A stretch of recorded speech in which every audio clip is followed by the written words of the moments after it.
Então, que proteção é essa que a lei traz muito mais ao empregado? Eu não vejo dessa forma. Para o banco, para grandes empresas que trabalham com empregados por muitos anos, se for olhar financeiramente falando, não é vantagem ela pagar corretamente. Por quê? Porque o que passou de 5 anos ele não vai poder discutir nunca mais. Ele só vai poder discutir os últimos 5. Então, a prescrição, ela acaba trazendo esse benefício para que realmente não pague de forma correta. Como que o patriarcado existe, né? Nós viemos de uma sociedade muito mais patriarcal, onde a mulher conquistar espaços no mercado de trabalho foi a duras penas, foi trabalhoso. Ganhar o mesmo tanto que o homem foi um processo gigante, porque por muito tempo a gente teve que provar muito o nosso valor. Então, na época, eu entendia esse tipo de fala e brincadeira muito mais levando para esse lado, de que eu trabalhava com pessoas que vinham de uma realidade muito mais patriarcal, machista e tudo mais, e que estavam brincando com aquela situação, pelo fato só de eu ser mulher, não levando em consideração a minha competência para aquilo. Então, sempre buscar informação. E segundo, buscar sempre, quando entende que algo foi violado ou quer saber se algo foi violado, buscar um especialista na área. Se o teu problema é com aluguel, vai buscar um responsável, um especialista na área de direito civil. Se o problema é criminal, da mesma forma. Se o problema é trabalhista, procura um especialista na área. Marque uma consulta, essa pessoa vai poder estudar o seu caso, né? E esclarecer a sua mente, dizendo se tem direito, se não tem, qual direito foi violado e tal. Então, é importante buscar esse profissional, alguém da sua confiança, né?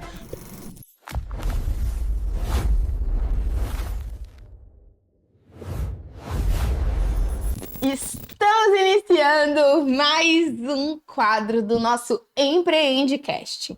E hoje, mais uma vez, estou recebendo aqui na nossa mesa um advogado. Mas esse advogado é diferenciado, gente, porque nessa categoria eu nunca tinha entrevistado ninguém aqui no nosso podcast.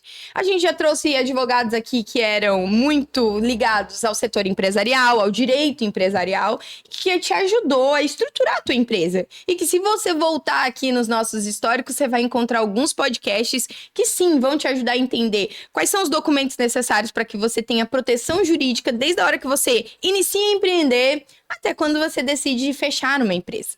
Mas nós nunca tínhamos falado sobre esse risco que pode quebrar o seu negócio, que é o risco trabalhista. Olha só que interessante.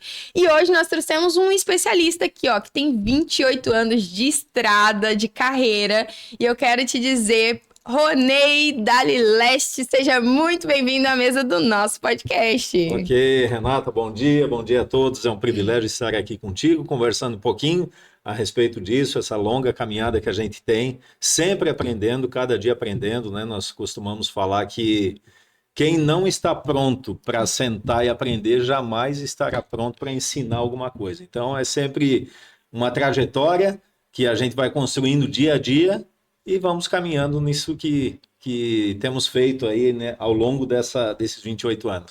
Doutor Ronei, sempre para começar aqui o nosso podcast, eu faço uma pergunta que vai além, né, da profissão, além daquilo que se escolheu para a vida, que é quem é o Ronei? Quem é o Ronei antes da advocacia? Quem é o Ronei por trás do advogado? Então, o Ronei é sempre difícil a gente se definir. Mas quem é o Ronei? Eu sou uma pessoa cristã, sou pastor na Igreja Mais Cristo também, sou advogado, pai de família, tenho 2 filhas, Gabriela e Júlia, e a minha esposa que me acompanha já também há mais de 28 anos. A gente casou um dia antes da minha formatura, então, e nos conhecemos 3 anos antes. Mas quem sou eu? Sou uma pessoa que busca transformar vidas através do meu chamado. Tanto chamado pastoral quanto chamado profissional. Na advocacia, a gente tem essa oportunidade de transformar histórias, buscando reparar algum direito que foi violado das pessoas, ou também de uma forma preventiva para que eventual direito não venha a ser violado. Então, é alguém que constrói algo buscando sempre ajudar alguém. Claro, a gente tem interesse financeiro, óbvio que sim, todo mundo precisa, né, do dinheiro para sobreviver, para fazer as suas atividades, enfim. Mas vai muito além disso. É a transformação de vidas que a gente consegue fazer através do nosso chamado. E isso é o Ronei, então, alguém que procura transformar vidas através daquilo que tem como habilidade, como preparo ao longo da sua vida. E doutor Ronei, por que advocacia? Tem alguma inspiração aí que te inspirou lá, né, há 28 anos atrás? Na verdade, nem 28, 20, um pouco mais, né? São 32, porque foi quando você começou a estudar. Tem alguma inspiração ou não? Não tem nenhum advogado na família e você resolveu falar assim, vou abrir esse caminho para outros? Então, não tinha tradição na família, não tínhamos advogado na família. Eu tinha um tio que era advogado, mas ele trabalhava com cartório, então não advogava. E eu também trabalhei em cartório de registro de imóveis. Meu pai tinha cartório, meu avô tinha cartório, meu pai teve cartório. E eu trabalhei em registro de imóveis. Quando vim para Florianópolis estudar, eu trabalhei aqui no cartório de registro de imóveis também. E foi o meu chefe na época, o seu Valcir Melo, que eu estava na busca de uma colocação no mercado, que eu ia estudar, enfim, e aí ele me direcionou nisso. Ele disse, olha, Ronei, tu tem muita habilidade nessa área, na área de lei, de direito, então por que tu não vai para a área do direito? E aí foi o start, né? Foi o start, e aí eu realmente fiz o vestibular para direito, passei, fiz a faculdade em Itajaí, e estamos aí até hoje. Então foi dessa forma. E em que momento que você começou a empreender na advocacia? Porque eu falo sempre aqui, né, que existe uma distância gigante entre você ser um profissional da área, né, ou seja, ser um profissional liberal e você empreender na área, né? Então, em que momento que o Dr. Ronei, depois de advogado, falou assim, não, agora tá na hora de eu empreender na advocacia e deixar de ser apenas um advogado para virar um empreendedor na área da... Perfeito. Então, eu me formei, aí eu abri um escritório lá em Itajaí, sem experiência nenhuma, uma dificuldade imensa de se inserir no mercado. E aí surgiu a oportunidade de entrar no jurídico de um banco privado no país, aqui em Florianópolis. Eu entrei no banco, fiquei no banco por praticamente 3 anos, onde a gente atendia todo o estado, principalmente na área trabalhista, né? Mas chegou um momento que com mais 2 colegas a gente começou a ver, não, isso aqui nos garante um valor X mensal, era advogado empregado, e é disso e daqui eu não vou passar. Dá para viver? Dá, mas é isso que eu quero? Não, não é isso que eu quero para minha vida. Então, vamos empreender. E aí nós saímos do banco, decidimos sair do banco e montar o nosso escritório. E então foi nesse momento, foi no ano de 2002, que veio essa ideia de empreender. É fácil? Não, não é. Também é difícil. Mas é um campo que gera oportunidades. E essa oportunidade a gente precisa estar pronto para desbravar. E é assim que a gente iniciou, então, esse empreendedorismo na área do direito. Dr. Ronei, você falou uma coisa que é muito interessante e que às vezes vai servir como um ensinamento gigante para quem está nos ouvindo. Que o empreendedorismo, ele pode começar no CNPJ dos outros. Pode. Porque assim, ó, o Dr. Ronei precisou, ele abriu o escritório dele, viu que não estava simples ser inserido no mercado, porque sem experiência, sem cases de sucesso, sem indicação, principalmente na área da advocacia, que se trabalha ainda hoje com muita indicação, Claro. é muito difícil mesmo você romper essas bolhas. Por quê? Porque uma família que está acostumada com advogado não vai mudar de advogado sem algum motivo muito específico, né? Sim. E ninguém vai procurar um advogado. Imagina, gente, há 28 anos atrás, que nem Google não era acessível para que as pessoas entrassem lá e procurassem advogado na minha região, não tinha isso, né? Então, era muito complexo, era por indicação mesmo. Sim. E sem ter case de sucesso, muito mais difícil.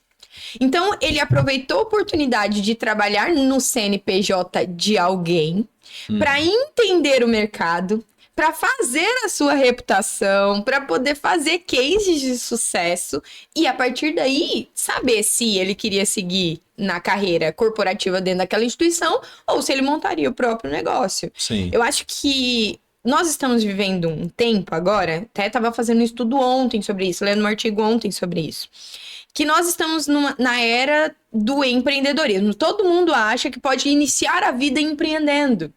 E nós estamos falando aí da geração Z, que está entrando no mercado de trabalho agora e tudo mais. E essa galera acha que, em vez de ter um patrão, porque ninguém mais quer ser funcionário de ninguém, eu já posso começar a empreender. Porém, gente, empreender não é simples, não. Principalmente quando você não tem esses cases, Sim. quando você não tem nome, quando você ainda não criou uma reputação de mercado. E aí eles estão se frustrando, doutor Ronei. Por quê? Porque acha que empreender é fácil. E aí você acabou de falar, não é simples. Não. Né? Existe todo um processo a ser trabalhado. Mas foi desde lá, então, por conta desse banco e desse empreendedorismo, né? Ou seja, empreendendo dentro lá. Quando vocês saíram, já foi direto pro direito trabalhista? Então, como eu falei no início, éramos em 3 advogados. Eu fiquei na área trabalhista, um outro sócio ficou na área civil e um outro na área previdenciária. Então, eu segui nesse nicho trabalhista e como lá no banco era o que eu fazia, eu cuidava especificamente da área trabalhista, então foi onde eu me identifiquei, né, e segui nesse projeto. Depois a gente acabou cada um seguindo o seu caminho e tal, e eu mantive o escritório e trabalhando nessa área trabalhista. Mais voltada também aos bancos, não é que eu só faço trabalhista bancário, mas é mais voltada a isso. E é importante a gente mencionar aqui, por exemplo, também a questão do direito em si, porque um advogado ele sai da faculdade, passa no exame da ordem, ele está habilitado para advogar em qualquer área. Mas da mesma forma que quando nós estamos doentes, a gente procura um especialista naquela área, no direito não é diferente. Embora eu possa atuar em várias áreas, mas cada nicho do direito ele tem as suas peculiaridades. Então, se eu, como advogado trabalhista, quiser fazer um processo crime, eu vou encontrar bastante dificuldade com situações triviais de quem está acostumado com o direito penal, mas eu não faço aquilo, então eu vou ter que me dedicar muito mais para aquilo. Qual é a ideia? A ideia é justamente que o advogado ele possa se especializar em alguma área. E aí, quando alguém precisa de alguma especialidade específica, ela procura aquele advogado. Porque o generalista, embora ele possa fazer tudo, mas ele não vai ter aquela visão especialista da determinada área. Né? E pode não entregar um trabalho tão bem qualificado quanto o especialista. Eu acho que a gente aprende muito com os cases, né, doutor Ronei? Então, eu acho que ser especialista em algo te traz tantos casos que você já defendeu que a jurisprudência, às vezes, está dentro dos seus próprios casos. Você não precisa nem buscar fora, pesquisar, descobrir. Não, porque às vezes você já defendeu tanta gente que o próximo que chega provavelmente vai se identificar com todos os outros que já se passaram. Porque as leis são as mesmas, né? O como montar uma tese, uma defesa, acaba também sendo, de certa forma, apesar das particularidades do caso, elas acabam seguindo um padrão, né? Dentro do direito. O direito não é uma ciência exata, né? Ele é muito subjetivo. Então, tanto é que, às vezes, um mesmo processo conduzido da mesma forma, mas cai na mão de um juiz, ele tem um entendimento, cai na mão de outro, ele tem um outro entendimento. Às vezes vai para o tribunal num recurso, eles têm um terceiro entendimento. Mas os cases de sucesso, como você bem colocou aqui, eles são importantes porque, geralmente, o case de sucesso ele vai te trazer outros colegas que, já espelhado no amigo, no colega dele, eles, poxa, o advogado tal conseguiu resolver a situação do meu amigo. O meu caso é praticamente igual. Eu vou buscar esse mesmo profissional. E isso é o que realmente acontece. Teve muitas empresas que eu atuei, onde eu fiz uma ação de um advogado, de um cliente, ele indicou e depois foi fazendo dessa forma também. Por exemplo, agora, especificamente, eu estou com 4 casos contra uma mesma empresa, banco também, contra um banco, na cidade de Itacoatiara, no Amazonas. Cidade que eu nunca coloquei o pé. Não conheço a cidade. Mas hoje a internet nos possibilita chegar até lá.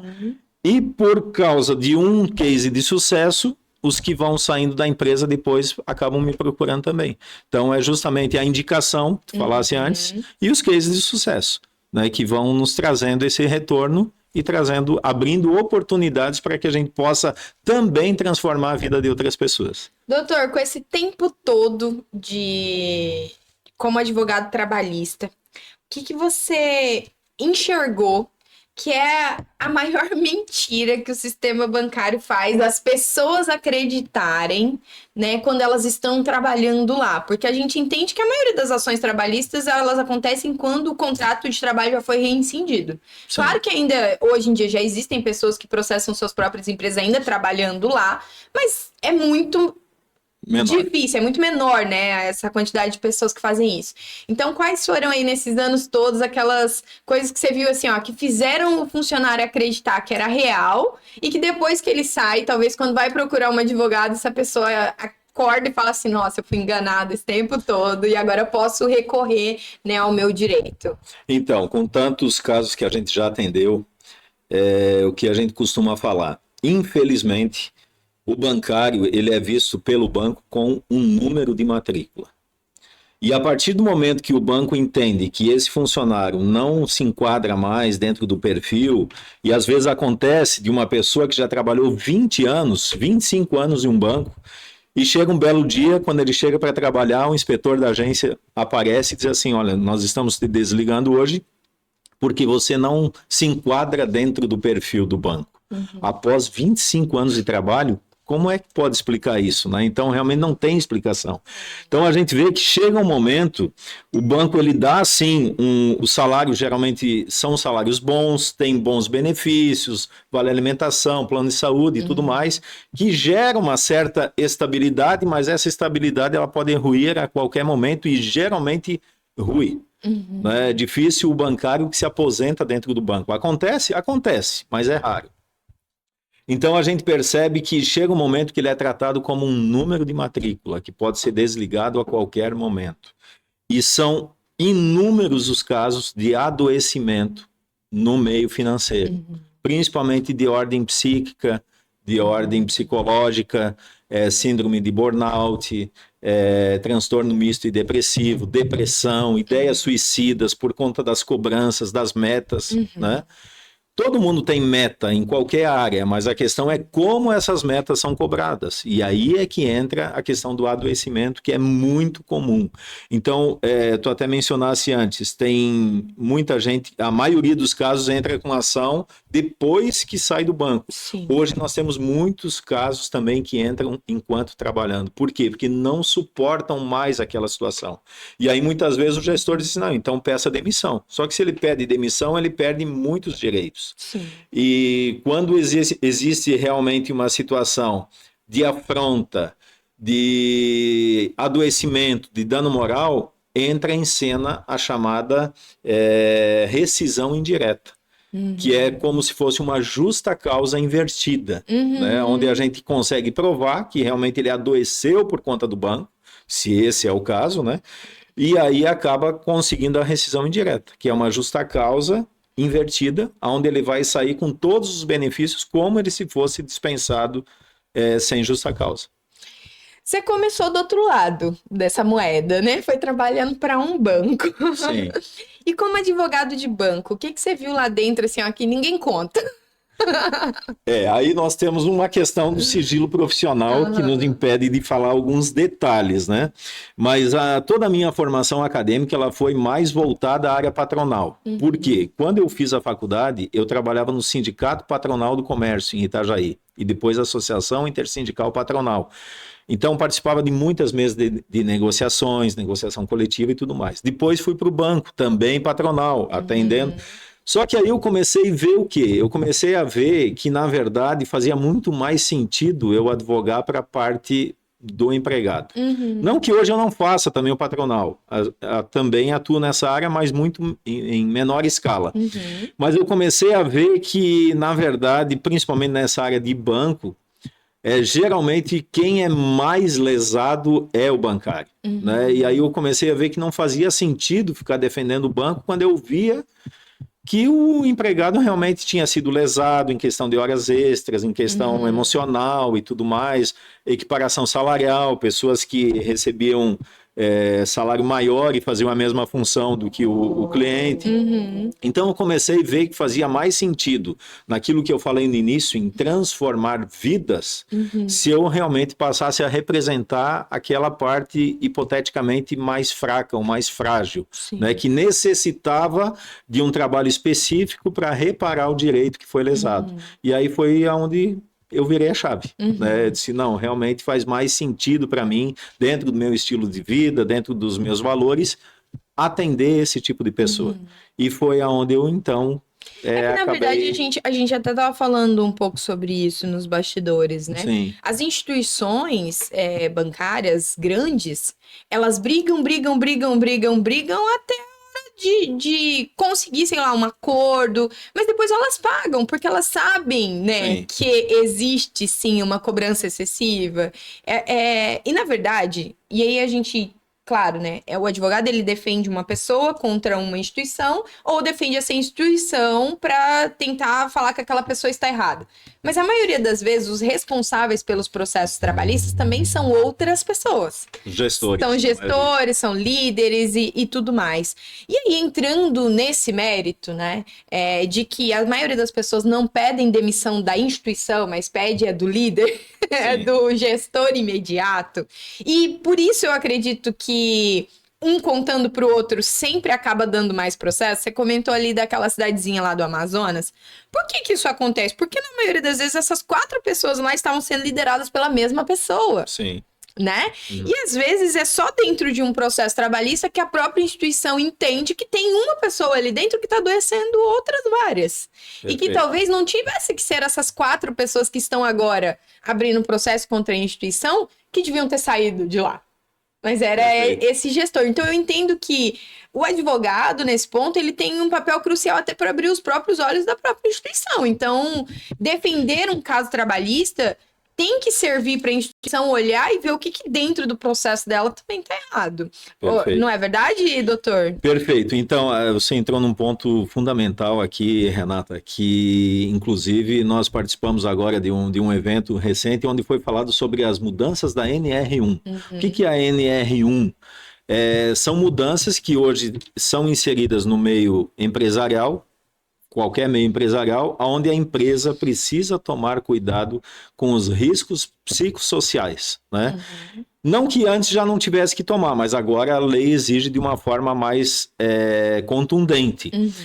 Por quê? Porque se vê muito isso, justamente a questão do gestor, que se vê muitas vezes numa posição maior, numa posição de destaque e acaba minando o ambiente de trabalho e trazendo esse adoecimento, geralmente de ordem moral, para os seus liderados, né? Então isso tem acontecido muito.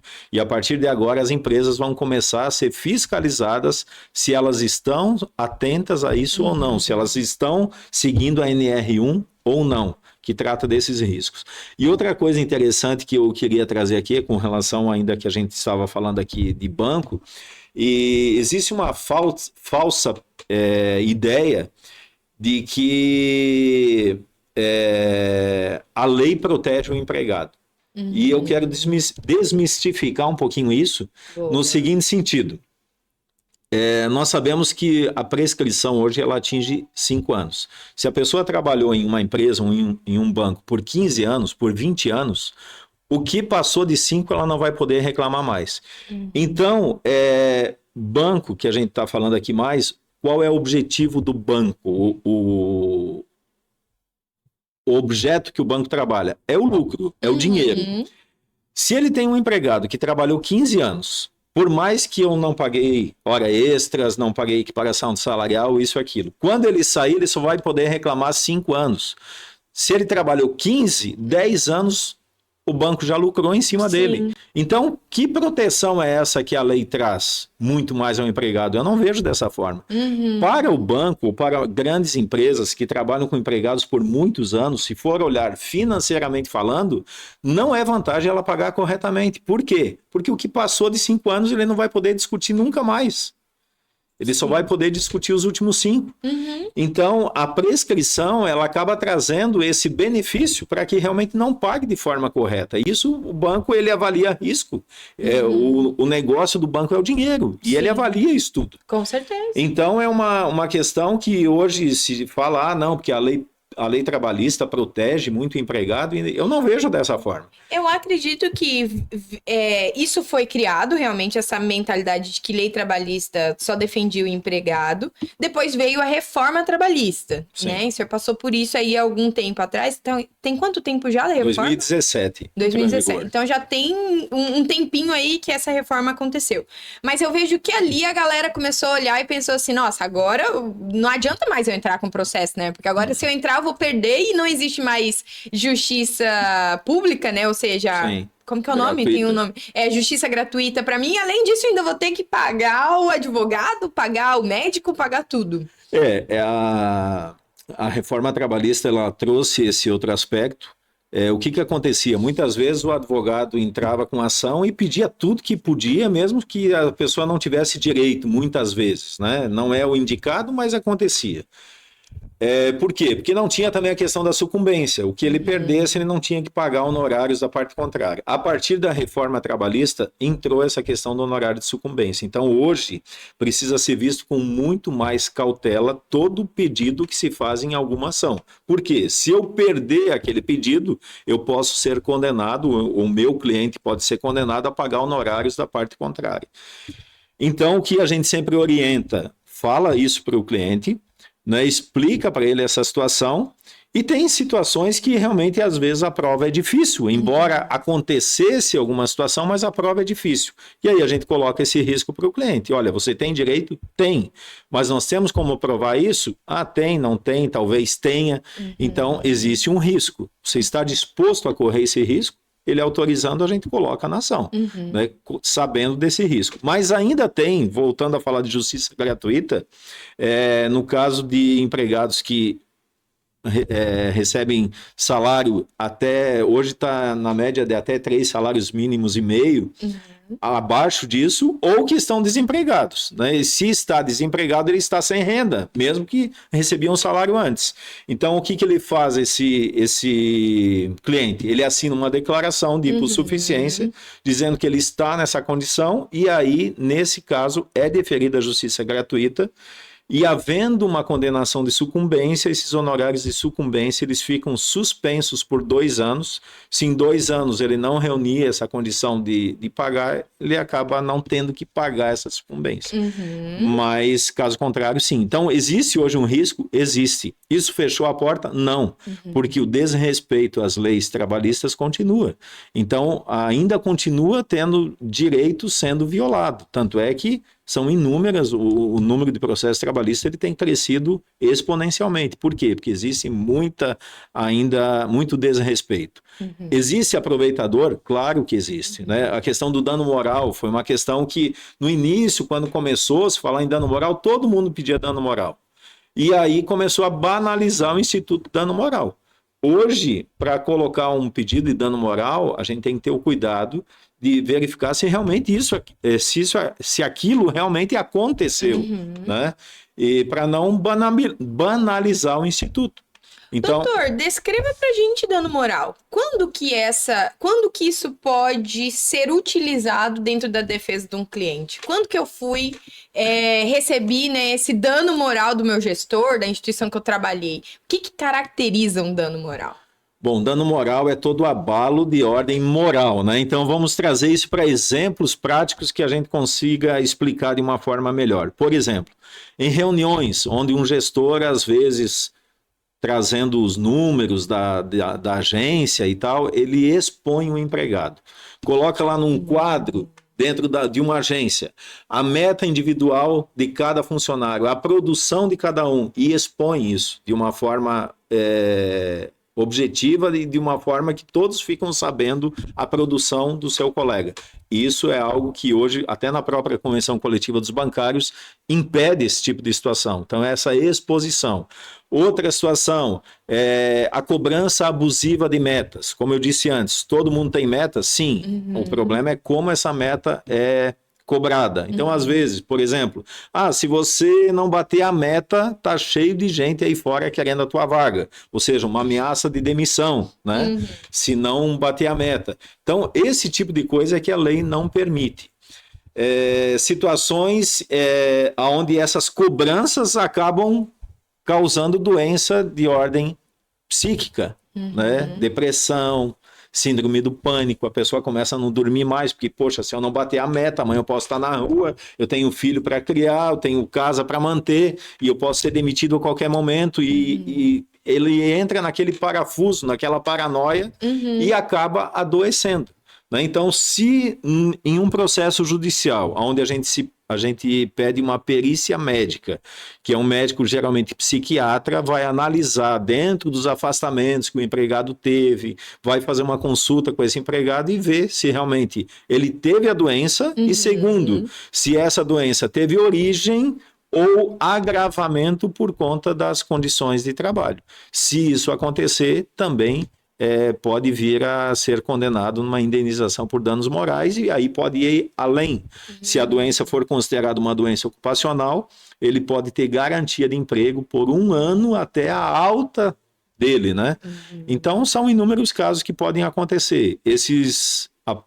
Meses atrás, eu tive uma situação onde um empregado foi conversar com o patrão e aí o patrão se exaltou e começou a xingar, mas com palavras de baixo calão, xingar assim de uma forma absurda aquele empregado. E ele estava gravando a conversa. Uau. E aí ele saiu daquela reunião e veio me procurar.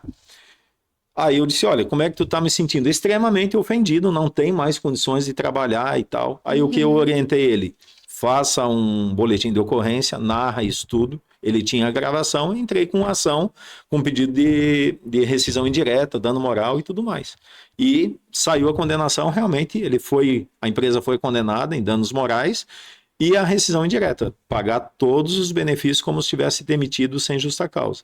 Então, é um caso específico de dano moral. Hoje a gente tem que tomar muito cuidado, porque hoje o celular está na mão de todo mundo. Sim. Então, a questão de gravação de conversa, que é permitido, então quero aqui também falar sobre isso.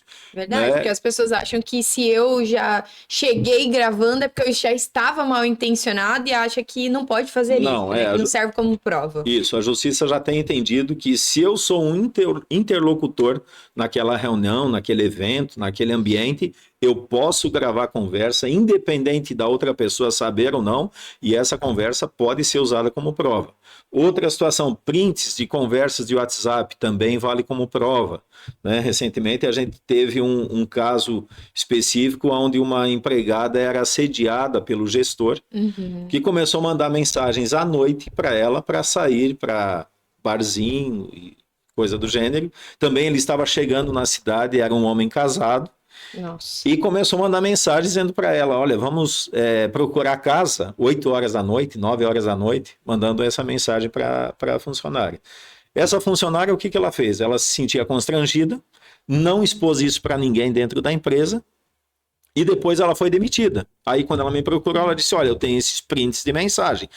Teve alguma denúncia, alguma coisa? Ela disse, não, eu me sentia constrangida em falar sobre isso. E não fez.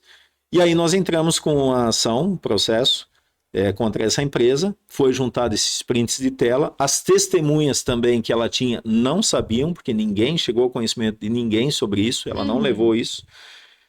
E no dia da audiência, a juíza ouviu o depoimento pessoal dessa funcionária e também os prints de tela que estavam no processo. E tem um entendimento do CNJ que dizendo que nesses casos se entende, a justiça entende que a prova realmente é difícil, né? Mas basta o relato da vítima e algum indício de prova. Então, com o relato da vítima e com essas mensagens de WhatsApp, a empresa também foi condenada em danos morais, né, por conta desse assédio sexual. Então, hoje a gente tem que tomar muito cuidado quanto a isso. Doutor, outra dúvida. E quando o assédio e a brincadeira não vem do superior, mas vem de colegas imediatos. E aí eu vou dar um exemplo prático aqui que parece bobo, gente, mas é sério. Hoje em dia eu tenho mais consciência disso, né? Mas na época a gente achava que era só uma brincadeira mesmo. Mas eu trabalhei, eu venho de instituição financeira, foram 10 anos aí de experiência. E às vezes a gente ouvia uma brincadeirinha assim, ó, quando a gente tava com a meta apertada. Ô Renata, amanhã vem com aquele vestidinho de bater meta. Ouvi isso por algumas vezes, inclusive, né? Brincadeiras, mas não eram feitas pelo gestor, não era ninguém superior, mas eram pares, né? Eram colegas de trabalho. Isso também pode caracterizar assédio, isso também justifica a instituição ou não, ali é uma questão mais interpessoal e o processo não é contra a instituição, é contra a pessoa. Como que funcionaria nesses casos? Eu entendo que nesses casos específicos que você mencionou, Renata, teria que se levar isso para um lado no sentido de que o gestor ele tinha conhecimento ou não dessa situação. Se teve conhecimento dessas brincadeiras feitas por outros colegas, ele interviu para acessar isso ou não. Ou ele fez vista grossa, mesmo sabendo, ele permitia esse tipo de conversa. Né? Então eu entendo que se o gestor tinha conhecimento disso, não interviu, que é o seu papel, porque o ambiente de trabalho é algo que o gestor, o nome já diz, ele precisa gerir aquele ambiente de trabalho. Se ele permite essa situação, qual é a leitura que ele está fazendo?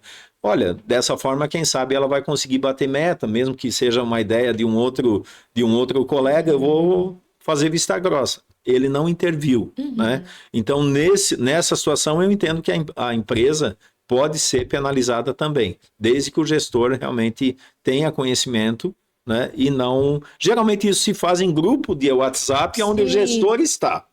Geralmente é isso que acontece. Sim. Então, ele tinha condições, ele sabia disso e não interviu. Se ele não interviu, eu entendo que a empresa, o banco, seja lá o que for, possa ser responsabilizado por isso. É muito complexo, né, a gente falar disso, porque assim, nunca foi novidade nenhuma que, principalmente em ambientes corporativos bancários, mulheres têm que trabalhar mais do que os homens para provar o seu mesmo valor. Infelizmente. Não era para ser, eu não... Gente, meu Deus do céu, assim, quem assiste meus podcasts sabe que eu não suporto feministas. Eu não acredito que o feminismo, ele é a solução para isso, entendeu? Mas a gente também não tem como negar que o patriarcado existe, né? Nós viemos de uma sociedade muito mais patriarcal, onde a mulher conquistar espaços no mercado de trabalho foi a duras penas, foi trabalhoso. Ganhar o mesmo tanto que o homem foi um processo gigante, porque por muito tempo a gente teve que provar muito o nosso valor. Então, na época, eu entendia esse tipo de fala e brincadeira muito mais levando para esse lado, de que eu trabalhava com pessoas que vinham de uma realidade muito mais patriarcal, machista e tudo mais, e que estavam brincando com aquela situação, pelo fato só de eu ser mulher, não levando em consideração a minha competência para aquilo, mas aí passa, né? Tem coisinhas que a gente vai relevando. Por quê? Porque eu estou conquistando o meu espaço nesse lugar. Então, nesse período de conquista do espaço, às vezes a gente deixa passar algumas coisas. Por quê? Porque depois que a pessoa entende o nosso valor, as brincadeiras cessam, né? Você mostra para elas que você consegue realmente fazer aquilo que foi proposto. Mas pensando nisso, qual é o maior erro que um bancário ou que um funcionário de qualquer instituição comete e que pode custar muito caro e às vezes é sem perceber? Talvez seja relevar? Talvez seja achar que foi só uma brincadeira? Qual é o maior erro que você vê que as pessoas cometem e que só depois, quando elas chegam lá para uma consulta, que elas percebem que aquilo foi um erro cometido? O maior erro que eu vejo nesse meio, Renata, é justamente o relevar. Porque faz parte do negócio. Voltando a falar que é um ponto que chama muito atenção no meio bancário, que são as metas, né? A cobrança abusiva de metas. Isso é algo assim muito comum. E as pessoas vão relevando. Não, mas o meio é assim, é dessa forma que acontece, só que ela não percebe que, a par disso, ela começa a não dormir à noite, ela começa a ter pesadelos, ela começa a se sentir ameaçada de perder o emprego a qualquer momento se ela não bater a meta. E às vezes, quando ela bateu a meta, na metade do mês, a meta muda no meio do jogo, e aí aquela meta que estava batida não está mais, e aí ela tem que correr novamente. Então, e ela vai relevando isso. Até o momento que, às vezes, ainda se submete a uma consulta médica, o médico quer afastar, ela diz, não, eu não posso ser afastada, e ela vai relevando até que chega um momento que começa, então, doenças mais sérias, como as que a gente já mencionou, né? Síndrome de burnout, depressão, casos onde pessoas até com ideias suicidas por conta disso, por não suportar mais a pressão. Então, chega um momento que tem que parar de relevar. Né? Tem que entender que você é um profissional, você está ali na empresa dando a sua mão de obra. E isso pode custar a tua saúde emocional, pode custar o teu bem-estar familiar e tudo mais. Então, não relevar esse tipo de coisa. Outro ponto importante que você mencionou, Renata, é a questão de diferença de salário entre homens e mulheres, né? Infelizmente, ainda hoje as estatísticas mostram que é grande o número dessa disparidade salarial se considerar homens e mulheres. Isso a própria Constituição, já desde 1988, ela proíbe essa distinção, mas infelizmente ainda acontece. E é importante a gente entender que você, mulher também que nos assiste, você tem direito a buscar essa diferença, né? Equiparação salarial. Então, o sexo não pode ser motivo de distinção salarial. Se eu e você trabalhamos na mesma empresa e fazemos a mesma função, nós temos direito a salário igual. Desde que respeitados, ainda tem uns prazos que há tanto tempo que está na empresa ou não, tem alguns critérios. Mas, via de regra, isso não pode acontecer. Então, precisa buscar esse direito, né, quando saiu e ainda quando está em atividade na empresa. Aqui a gente falou bastante sobre os direitos do colaborador, né? E agora pensando na empresa, e aí vem aquela questão da adequação com a NR1 que a gente também citou. Sim. Mas eu vejo que existem outras coisas que as empresas podem fazer para elas se resguardarem num momento, por exemplo, de processo judicial. Então, eu, Renata, sou mulher e agora eu tô alegando que eu ganho menos do que o meu colega do lado. Como que a empresa pode se resguardar a ponto de chegar lá na hora do processo e falar assim, Renata, ele ganha mais por causa disso, disso, disso, eu tenho esse documento, eu consigo provar isso por isso. Quais são o passo a passo que a empresa tem que fazer para que ela evite, né? Evite esse tipo de transtorno, de processo judicial e tudo mais lá na frente. Perfeito. Primeiro é um trabalho preventivo, né, que a empresa precisa fazer. Ela tem que ter uma estrutura dentro dela que organiza a folha salarial dos seus colaboradores. Então, para uma função, vamos supor aqui uma função de caixa. Qual é o salário do caixa? O salário do caixa, vamos supor aqui, é R$3.000, por exemplo. Se entrou um caixa, ele tem que receber aquele 3.000. Agora, a pessoa que já está trabalhando na empresa, aí ela teve um aumento salarial, ela teve uma promoção, etc e tal, e foi aumentando seu salário. Aquele novo que entrar, ele não pode receber salário menor desde que o tempo na função não seja superior a 2 anos. Então, é esses detalhes que a empresa vai ter, quando é ajuizado um processo, ela precisa trazer as folhas salariais, ela precisa guardar essas folhas salariais, os recibos salariais dos últimos 5 anos, e ela tem que trazer tudo isso para o processo. Se entra com um processo pedindo equiparação salarial do A com o B, ela precisa trazer também a folha salarial do B. E dizer, não, ele recebe mais, porque ele já tem mais que 2 anos na empresa, mais que 4 anos na empresa, ou a função dele era um pouco diferenciada ou não, e provar isso com documentos ou com testemunha. Se provar isso, a questão do tempo ou alguma função a mais que ele tinha, é possível que esse empregado não vai ganhar equiparação salarial. Agora, caso contrário, não. Então, a empresa, o que ela precisa? Ela precisa se resguardar com documentos. Né? Ela tem que ter um plano de cargos e salários bem definidos. Isso, tem que é o ideal que tem. E a documentação toda guardada. A documentação ela precisa guardar por 5 anos. Né? Questão de horas extras também, que é muito comum. Então, ainda que dependendo do número de empregados, ela não seja obrigada a ter um cartão ponto, mas se ela mantém um cartão ponto, e desde que esse cartão ponto realmente reflita a real jornada trabalhada, ela tem uma excelente prova na mão.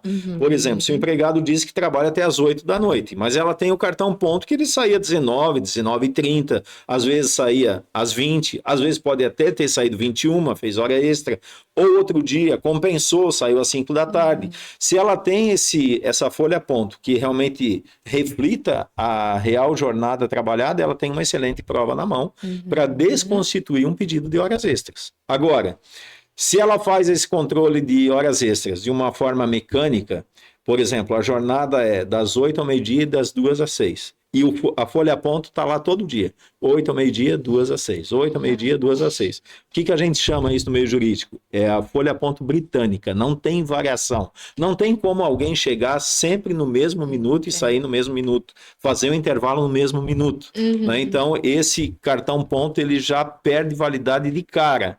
Né? Por quê? Porque vê que ele manipula, ele não traz a real jornada praticada. Então é importante que a empresa realmente atente para esses fatos e tenha uma documentação que realmente reflita a realidade do que aquele empregado faz ou fez dentro da empresa. Para que amanhã depois, quando ela vier a ser acionada na justiça, ela tenha essa documentação e consiga fazer uma excelente defesa. Então, seria dessa forma. Eu sei que nem sempre o cliente fala 100% da verdade para o advogado. Perfeito. Às vezes, né, o próprio cliente quer manipular o próprio advogado, que Sim. aqui ele tinha que ser 100% transparente.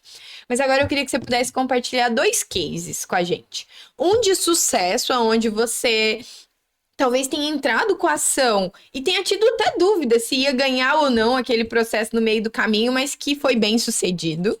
E talvez um case daquele caso que, assim, você tinha certeza que ia dar certo, mas a empresa mostrou as provas e que o cliente estava errado e que talvez você tenha perdido o caso, mas entendeu que a justiça foi feita porque realmente se provou que a empresa não tinha responsabilidade. Então, compartilha com a gente esses 2 cases aí. Então, é um caso, mas esse não está valendo já no cômputo dos dois, é esse que eu te falei da questão do assédio sexual, né? Que ela tinha pouca prova e no final a gente conseguiu realmente a condenação. Esse foi um case. Mas um case de sucesso que eu gosto de trazer, que foi lá no ano de 2005, 2008, mais ou menos, que era um gerente comercial de uma instituição financeira, que fazia muita hora extra, depois foi transferido para outra cidade, para Brasília e tal, e sempre tinha muita hora extra que ele praticava. Na verdade era um banco, mas o empregador dizia que não era banco, e a gente provou que na verdade era, né, uma financeira e tal. Então nós conseguimos ganhar naquele caso hora extra sempre além da sexta, porque a jornada bancária é 6 horas por dia, ele fazia muito mais que isso, 11, 12. E foi um processo que entra naquela linha que eu falei no início, de transformação de vidas, né? Foi o processo que, na época, foi o maior processo do escritório. Eu sei que lá naqueles anos ele passou de 2 milhões, essa condenação, e esse cliente realmente transformou a sua vida, ele construiu uma rede de postos e combustíveis depois com o dinheiro que ele recebeu da ação, né, e tal, e foi um grande case de sucesso que nos trouxe muitos outros casos, né? Então esse foi um caso exponencial, assim, que abriu a porta do escritório para muitos outros. E casos de insucesso, vamos dizer, aquilo que você comentou, sempre a gente procura ter aquela entrevista, procura não, a gente tem aquela entrevista prévia com o empregado, né, com o cliente, possível cliente, e ali a gente costuma falar para ele, ó, precisa ser jogo aberto aqui, porque a gente não pode ter surpresa na hora da audiência. Sim. E tem situações onde a gente chega na audiência e realmente a vontade que tem é se esconder embaixo da mesa. Porque ou a pessoa fala alguma coisa diferente daquilo que ela te falou, ou as testemunhas vêm e contradizem aquilo, as próprias testemunhas do cliente contradizem aquilo que ele mencionou, né? Voltando a falar aqui, como a gente fala mais de ambiente de trabalho, horas extras. Ele diz que na ação, que ele saía tipo 8 horas da noite. E a testemunha vem dizer, não, é 6 horas ele saía. Tu tem vontade de avançar no pescoço. mas não pode, né, se esconder embaixo da mesa, porque tu fica numa situação delicada. Com certeza. Mas às vezes isso acontece no andar da audiência. Uhum. Muitas vezes também a testemunha às vezes fica nervosa diante de um juiz, né? Às vezes tu pega juízes que conduzem a audiência de uma forma mais tranquila, outros não, e às vezes a pessoa se perde ali na hora do depoimento e acaba, às vezes, mesmo falando coisas diferentes do que realmente acontecia. Por quê? Porque está nervosa, situação dessas. Aconteceu já, em inúmeros casos, acontece. Né? A gente procura conversar antes com a testemunha, nunca dizendo o que ela deve responder, mas sabendo perguntando o que ela sabe daquela situação, né? Como acontecia e tal. E aí tu faz a avaliação, leva ou não leva essa testemunha de acordo com o que ela mencionou antes. Sim. Mas acontecem situações que chega na audiência e ela diz totalmente o contrário daquilo que falou numa conversa prévia. Aí a gente não tem muito o que fazer, né? Tem que aguardar a sentença, a decisão que vem, e aí amargar o prejuízo, né? Acontece, infelizmente acontece.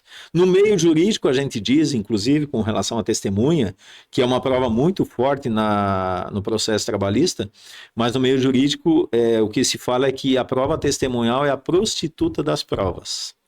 Por quê? Justamente por conta disso. Né? Às vezes a pessoa fala uma coisa na tua frente e fala outra na frente do juiz. Né? Sim.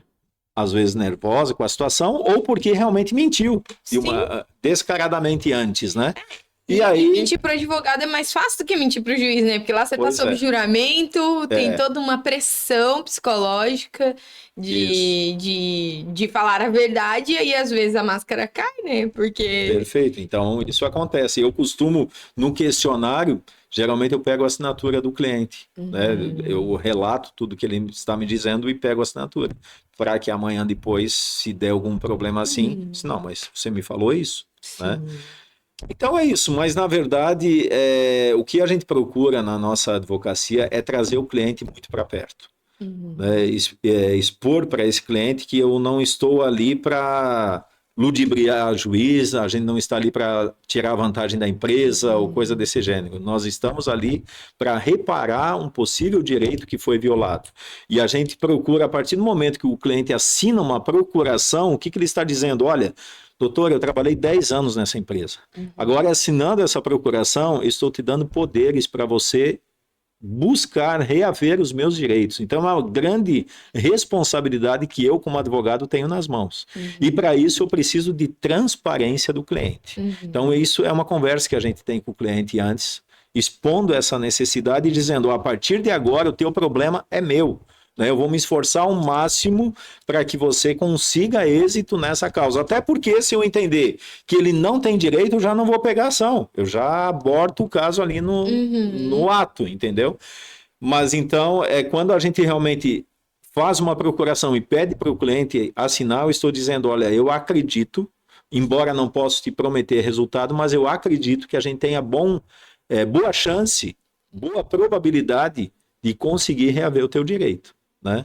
E aí, a partir disso, nós vamos começar a trabalhar e se dedicar ao máximo para trazer esse êxito para o cliente. Né? A atividade da advocacia ela não é uma atividade fim. Eu não posso prometer resultado, mas é uma atividade meio na qual eu vou despender todo o meu conhecimento, toda a minha prática, todos os meus anos de estudo na defesa do meu cliente da melhor maneira que eu posso.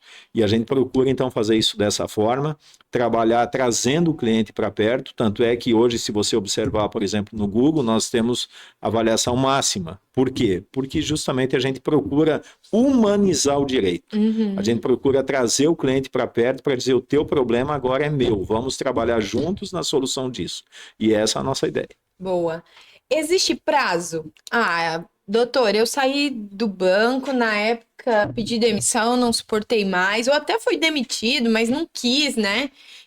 Existe muito disso e eu sou um caso eu não gosto de briga, né? Quem não gosta de briga, geralmente pensa, eu não vou atrás do advogado, porque isso vai me gerar muito mais desgaste do que o que eu já sofri. Mas aí, enfim, passou um tempo, a esposa convenceu, o filho convenceu, ele ainda tá doente por conta daquilo, porque às vezes, principalmente doenças psicoemocionais, elas não vão embora do dia para a noite, não é só pedir demissão que resolve. Perfeito. Às vezes bloqueia a pessoa para um outro emprego, para um outro trabalho, e aí agora ela falou assim, não, vou procurar um advogado para ver se realmente faz sentido isso que eu vivi, se é meu direito buscar isso, existe prazo? Perfeito, Renata. Tua pergunta é muito importante porque a ideia que a maioria das pessoas tem, eu tenho 5 anos, que é o que se diz por aí, né? Os 5 anos é o período que você pode reclamar daquilo que ficou para trás lá no seu emprego. Mas, na verdade, a pessoa, a partir do momento da rescisão do contrato, ela tem 2 anos para entrar com ação. Durante 2 anos, ela pode entrar com ação, reclamar os últimos 5. Outro fato importante, os 5 que ela vai reclamar, eles são contados do dia que protocola a ação e não do dia que você saiu da empresa. Então, se tu esperas 2 anos para entrar com a ação e você pode reclamar os últimos 5, você só vai pegar 3 lá de trás. Então, é importante, quem tem mais do que 3 anos de trabalho, ele não esperar os 2 anos, porque ele pode... Cada dia que passa, ele vai perdendo um lá atrás. Embora ele tenha 2 anos para entrar, mas ele só vai poder reclamar os últimos 5 contados do dia do protocolo da ação. Então, é muito importante isso, entender essa questão, né? Que embora tenha esses 2 anos, eu preciso buscar o meu direito o quanto antes, porque a partir do momento que eu protocolo a ação, eu estanco a prescrição lá atrás. Então, a partir do momento que protocolei a ação hoje, eu retroajo o meu contrato a 5 anos. E assim, é dessa forma. É importante também o empregado ter em mente que ele precisa de um especialista para ajudá-lo. Às vezes essa análise, não, mas eu trabalhei lá, eu recebi tudo que eu tinha direito, eu saí com uma doença, mas sei lá, isso aqui daqui a pouco passa, né? Então, qual é a ideia? A ideia é que você busque alguém especializado na área para avaliar o seu caso e ver se você realmente tem direito e esclarecer, olha, você tem direito a isso, aquilo, aquele outro, né? E aí, com essa análise de alguém que entende do assunto, você possa fazer esse juízo de valor de uma forma mais assertiva. É importante dizer também que, até por uma questão legal, e aqui eu volto a falar de bancos, o que acontece? O banco, quando ele demite um empregado, até por questão de normas do Banco Central, ele tem que fazer um provisionamento do risco do processo. Então, ele demite um funcionário hoje, o RH do banco ele faz um levantamento. Esse funcionário trabalhou tanto tempo no banco, ele fazia essa função, ele teve afastamento por doença ou não, ele pode ter direito a uma equiparação salarial ou não, pode isso, aquilo, aquele outro. Então, o banco calcula um risco do processo. Se ele entrar com uma ação, qual é o risco que o banco tem?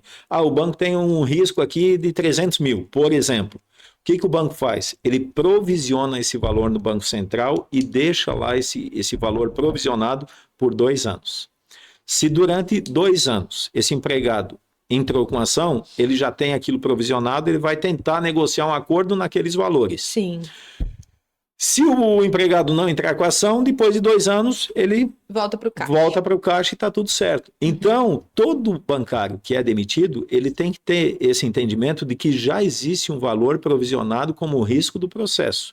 Então, ele não deve descartar isso de imediato. Ele precisa, assim, verificar com alguém da área se ele tem algum direito ou não a discutir. E, a partir daí, ele vai, sim, fazer essa análise, aí vai conversar com a sua família e tudo mais, com a esposa, para ver se vai levar essa ideia adiante ou não.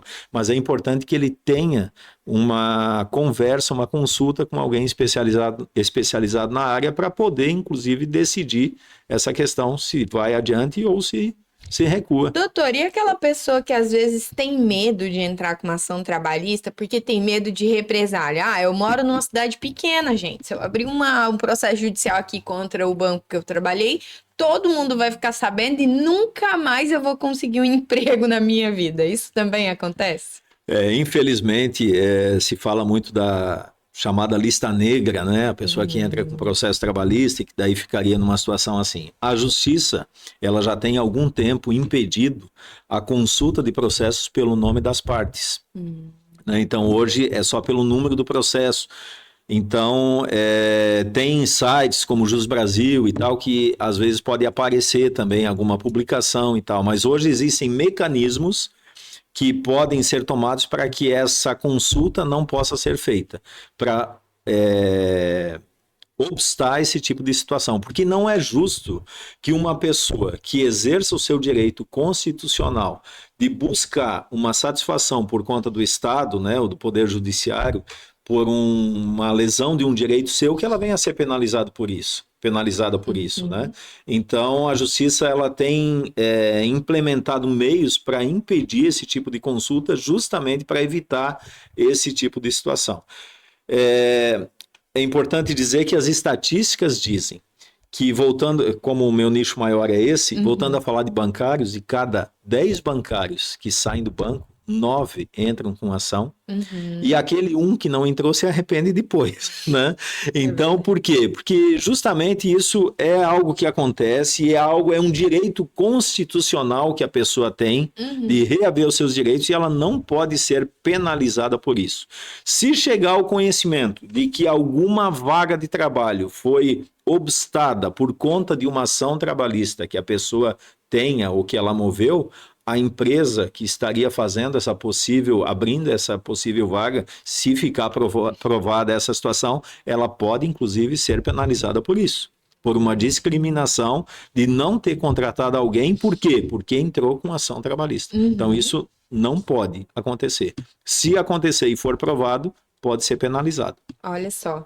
E agora, para a gente poder finalizar, queria que você pudesse falar, porque assim, vai que alguém tá aí assistindo, entende que ela foi prejudicada, né, ou está sendo prejudicada, porque às vezes ela pode assistir isso aqui em outro momento e ela ainda está dentro dessa instituição. Qual que é o primeiro passo que ela deve tomar? Bom, o primeiro passo que você deve tomar é a questão da informação, né? Hoje nós temos muito material na internet de pessoas sérias, pessoas capacitadas, que trazem, através de vídeos, podcast, YouTube e tudo mais, trazem exemplos claros de como se proteger, de quais os direitos que podem ser violados, esse tipo de situação. Então, sempre buscar informação. E segundo, buscar sempre, quando entende que algo foi violado ou quer saber se algo foi violado, buscar um especialista na área. Se o teu problema é com aluguel, vai buscar um responsável, um especialista na área de direito civil.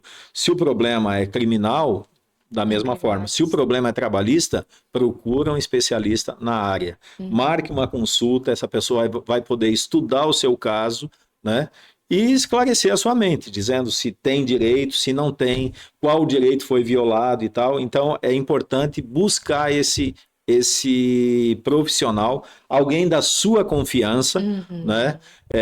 Mas sempre alguém que seja especialista na área. Não procure o generalista, porque você pode sofrer um dano lá na frente. Por quê? Porque ele quis? Não, mas às vezes porque não reúne aquela competência, né? A competência que eu digo, a cancha, o conhecimento, os danos, a bagagem, né? Naquela área específica, para atender você de uma forma plena, de uma forma especial. Então, busque alguém especialista na área para que possa.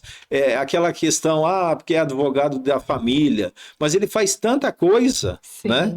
Que ele não é especialista em coisa nenhuma, né? Então ele pode fazer? Pode, mas será que é o melhor profissional para me atender naquela situação específica? Sim. Por exemplo, eu quebrei uma perna, eu vou consultar um clínico geral? Não, eu vou procurar um ortopedista. E assim também nas demais áreas, né? Na área do direito, odontologia, enfim, até qualquer porque área. A área do direito ela é imensa e ela muda todo dia. Se eu vou para um generalista, e é como eu disse, eu acredito que existem muitos advogados generalistas que são muito bons. Mas se você for conversar com ele mais profundamente, você vai ver que existe uma área que ele atende mais gente. Sim. Por quê? Porque onde ele foi ficando bom e ele foi ficando bom. Então, a questão dessa direção do advogado, ela é muito natural da própria carreira.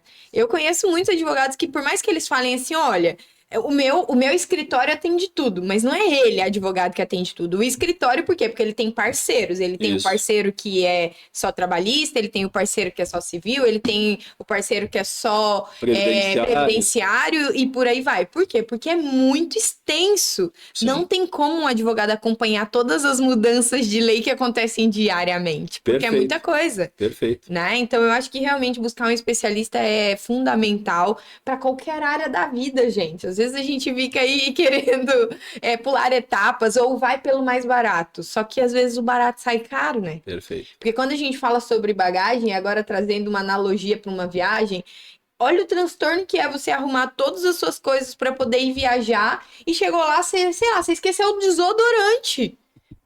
É algo simples, Sim. né? É ínfimo, mas naquele momento é um transtorno, porque como que você sai do hotel, sai do lugar sem ter aquilo? Você vai ter que dar um jeito de sair para poder comprar. Um advogado numa audiência, se ele esquecer algo muito que parece ser simples, ele perde a tua causa. Perfeito. É interessante, Renato, porque essa questão do mais barato, nessa questão de advogado trabalhista defendendo empregado, como é que se trabalha? Todos trabalham dessa forma. É com percentual sobre o que a pessoa vier a receber. Sim. Geralmente é dessa forma, contrato de risco, um percentual. Então tem advogado que cobra 20%, outro cobra 25%, outro cobra 30%. Se eu for olhar só pelo número, eu vou dizer assim, o 20 é mais barato. Mas será que ele vai me entregar o mesmo resultado do que aquele que cobrou 30%? Sim. Então, às vezes, o 30% ele pode ser mais barato. Por quê? Porque ele vai entregar muito mais no resultado final e o percentual dele, embora seja 30%, mas ainda o cliente vai receber bem mais do que aquele que cobrou 20%, entendeu? Então, é essa questão que, às vezes, o barato sai caro, às vezes o número ele não reflete esse barato. Sim. Né? Mas sim a questão do trabalho em si, da competência e tudo mais. Porque eu acredito que os bancos devem ficar bem felizes quando eles recebem uma ação de um advogado despreparado lá, né? Porque muitas coisas passam batido e depois de transitado julgado não tem mais jeito. É verdade. Você não vai reabrir esse processo para falar assim, o meu advogado esqueceu de pedir isso aqui, ó. O meu advogado esqueceu de colocar essa outra coisa aqui dentro do processo. Isso não tem mais retorno, né, doutor? Aí acabou. Transitou em julgado, não tem mais o que discutir. Né? E essa questão que tu falaste também dos detalhes de uma audiência, no processo trabalhista, a audiência é muito importante. Às vezes, por exemplo, se você faz uma pergunta para a testemunha, o juiz entende que aquela pergunta, não, essa pergunta eu entendo inviável, não vou permitir fazer, mas eu como advogado entendo que teria que ser feita aquela pergunta. Então, se o juiz indefere a minha pergunta, eu sou obrigado na ata da audiência colocar os meus protestos. Basta colocar essa palavra, posso falar protesto por cerceamento de defesa, pela ampla defesa e contraditória, ou simplesmente protestos. E nas razões finais, ou seja, o último momento antes da sentença, eu preciso reiterar os protestos lançados. Se eu não fizer esses 2 pontos, não adianta depois na sentença ou no recurso que eu vier fazer, dizer, não, mas eu queria fazer uma pergunta lá para a testemunha e o juiz não permitiu. Você consignou os protestos na ata?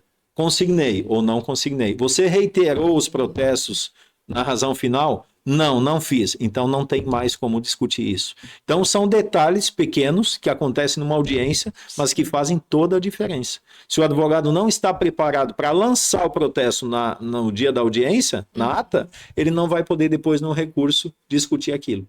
Então são detalhes que só conhece quem está nesse meio e conhece esse tipo de situação. Eu acho que ficou muito claro a importância aqui de realmente a gente buscar profissionais especialistas todas as vezes que a gente precisar de qualquer consulta que seja relacionada aos nossos direitos e deveres também, né? Porque um advogado, ele serve para nos orientar sobre os nossos direitos, mas também para mostrar o que é nosso dever e que às vezes a gente não está enxergando. Perfeito.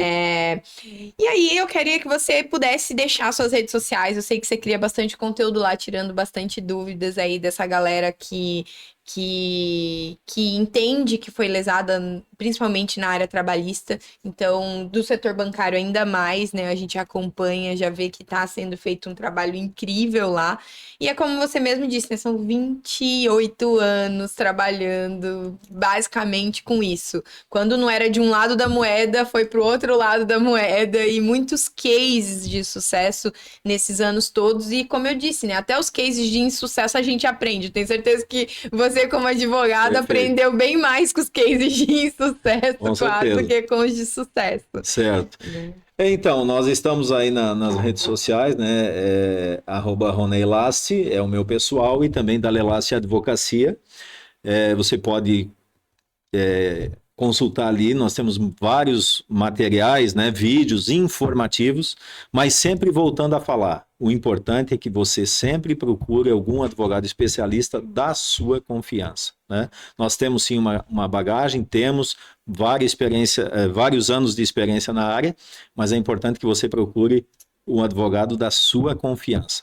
E se merecemos a confiança, estamos aí também para atuar e ajudar e fazer aquela parceria que eu mencionei antes, né? A ideia nossa é sempre trazer o cliente para perto e a partir do momento que ele assina a procuração, o problema do cliente passa a ser nosso. E nós vamos nos esforçar ao máximo para fazer o melhor que se pode fazer naquela situação. Galera, eu posso dizer que caminho, né, com essa pessoa maravilhosa já tem um tempo. Conheço a esposa dele, assim, ó, que eu amo de paixão, é super parceira, companheira. E por detrás do terno, da gravata, eu conheço a pessoa.